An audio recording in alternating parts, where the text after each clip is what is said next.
More recently,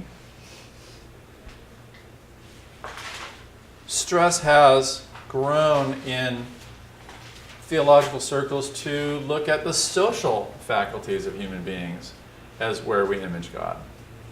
Is it really best to think of me as imaging God and then you in an isolated way as imaging God?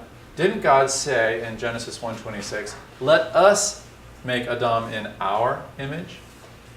And so God made Adam in his image. Male and female, he created them. All right?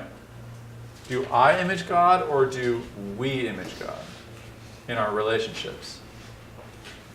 Does a person image God or do persons image God? Human beings in Genesis, in the first Genesis account, and especially in the second Genesis account, come in structures. Human beings come in families. Before the fall, when the man looks at the woman and says, that's what I'm talking about, the last word on that exchange is,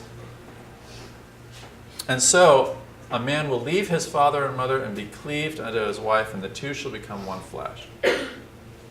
That leaving and cleaving is a dissociation and an association that creates families. It creates new families, right? I left, in a sense, the earlier generations that raised me, and I've now begun a new generation. What you get when you expand that is what you get in the first chapters of Genesis. You get tribes. You get peoples or ethnicities. Those don't seem to be regarded as just products of sin and division. They seem to be structured, built in to what it means to be human. On the other side of sin, when we worship God as many tribes and tongues and nations. Those are okay. Our structures have been saved. We won't be ex-Americans or ex-whatever you are. So maybe our human structures, tribes, tongues, nations, are the ways, or at least the opportunities we're given to image God. Jesus kind of talks this way. Father, let my disciples be one as you and I are one, so that the world would know that you sent me. Let their unity show the world our unity. Let their structure show the world our structure. That's John 17. And think about how we aren't lots of other kinds of structures. We're not hives, like bees. We're not herds. We're not schools. We're not collectives, despite some 19th and 20th century political imagination.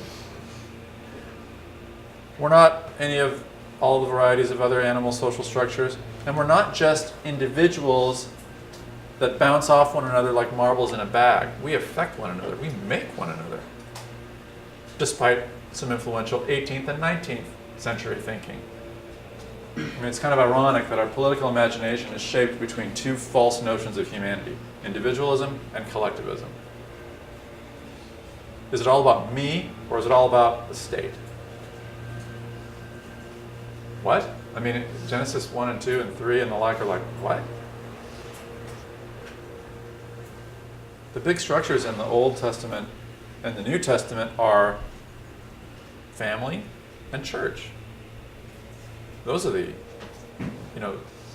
transcending human structures, not individuals and not the state. So maybe it's those often overlooked structures where we have the opportunity to image God. All right? So that's the second group, social faculties.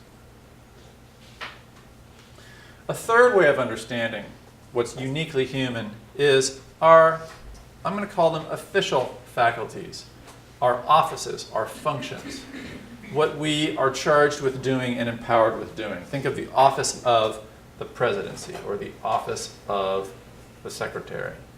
All right? Think of the word official, on official business. Maybe our functions, our specifically God-given functions, are how we image God. After all, Genesis 1 and 2, even Genesis 1, right there with the image language, they shall rule the other creatures. Psalm 8. Look at the creatures that you've given under our domain. We might rule them well, we might rule them terribly, right? We might be benefactors or we might be tyrants, but we rule.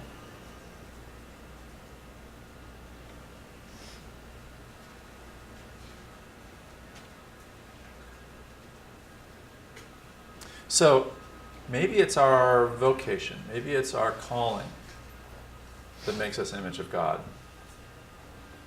Brevard Childs is an Old Testament scholar who points out that the Hebrew word for image, tselem, is the word that an ancient Near Eastern king, like a Sumerian king, would use for the statues of the king that would go in the cities of his realm. Those were the images of the king. And why would a king put statues of himself in the cities of his realm? This isn't rocket science. To remind the subjects who's boss, right? You walk into a state office building, walk into the California Department of Motor Vehicles, there's a picture. Whose picture is it? It's a state office. Do you remember? You were too nervous when you went to the DMV to pay attention, huh? Jerry Brown's picture is there. He's the governor of the state of California. Before it was Arnold Schwarzenegger. You go into a federal office, maybe to get a passport, or a U.S. Post Office. Whose picture is there? Barack Obama's picture. The chief executive, because that service is under the executive branch of the government. And the chief executive, whether it's of the state or the whole union, wants everybody to understand who's in charge. And so the way the Sumerians did it is the way Americans do it. So in that context, it sounds like God is putting us in the position to represent him, so that the creature, so that the universe will be, will have God represented from within it. Tom Wright said, image of God is like I don't have a whiteboard. Is like a 45-degree mirror. You know, it's like a mirror placed at a 45-degree angle on a surface, so that horizontally you can see off the surface, and vertically you can see onto the surface. Human beings are like the interface that represents each realm to the other. We are God's representation. Whether we're good representatives or poor representatives, we are appointed representatives. All right? So, we can represent God faithfully, or we can misrepresent God sinfully. Either way, we stand in our office to represent.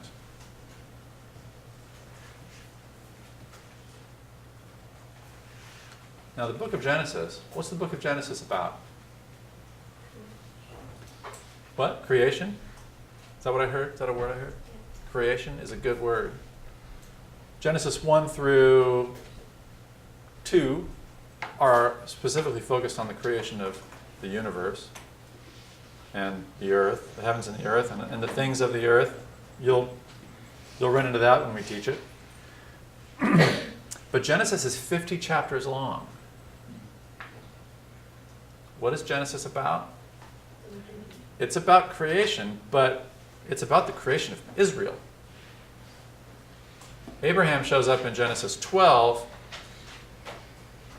and most of that story is about how Isaac shows up.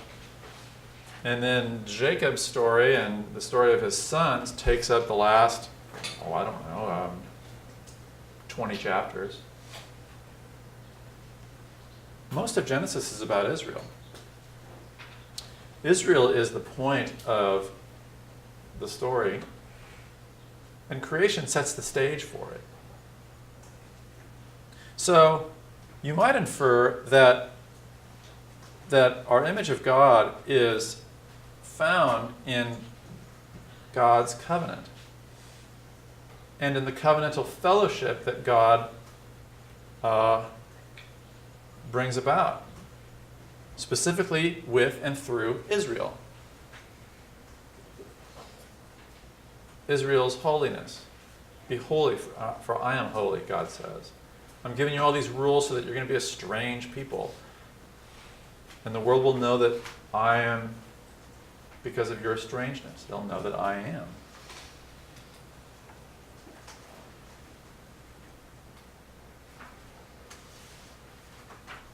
So, those are ways of unpacking the image of God as official faculties, as functional. Rather than physiological, they're functional. That's kind of interesting. I mean, that would suggest that we don't really become human when God tweaks our DNA in such a way that suddenly we're in the realm of whatever human means. We become truly human when God calls us and says, you belong to me, follow me. I have a job for you. If you want to sum this up, and this is going to be important as a summary, humanity, what distinguishes us as uniquely human, humanity enjoys unique relationships with God. No other creature in the story relates to God the way human beings do. None other are called to represent God the way we are, not even angels. We enjoy unique relationships with one another. That's Genesis 2 especially. We enjoy unique relationships with the rest of creation as its cultivators,